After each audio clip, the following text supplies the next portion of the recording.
السلام علیکم معزز ناظرین، اگر آپ ہمارے چینل میں نئے ہیں تو ہمارے چینل کو سبسکرائب کر دیں تاکہ ہر نئی آنے والی ویڈیو کا نوٹیفیکیشن آپ کو ملتا رہے۔ حضرت ابو ہریرہ رضی اللہ تعالیٰ عنہ سے روایت ہے کہ نبی اکرم صلی اللہ علیہ وسلم نے فرمایا، ہر روز صبح کو جب بندے اٹھتے ہیں تو دو فرشتے آسمان سے اترتے ہیں۔ ایک ان میں سے کہتا ہے کہ اے اللہ، مال خرچ کرنے والے کو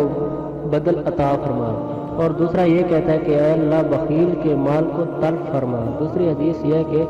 حضرت ابو ہریرہ رضی اللہ تعالیٰ عنہ سے ہی روایت ہے کہ نبی اکرم صلی اللہ علیہ وسلم نے فرمایا،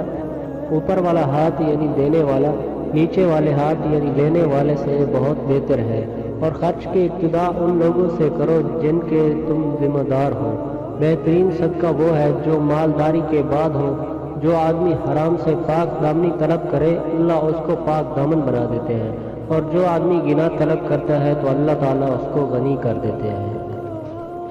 اللہ تعالیٰ نے فرمایا، تم کمال نیکی کو اس وقت تک نہیں پا سکتے جب تک کہ تم خرچ نہ کرو اس چیز کو جس کو تم بہت چاہتے ہو۔ اللہ تعالیٰ نے فرمایا، اے ایمان والو، تم ان پاکیزہ چیزوں میں جو تم نے کمائی ہیں اور جن کو ہم نے تمہارے لیے زمین سے نکالا ہے خرچ کرو، اور اس میں سے خبیث چیز کا قصد بھی نہ کرو کہ تم اس کو خرچ کرو۔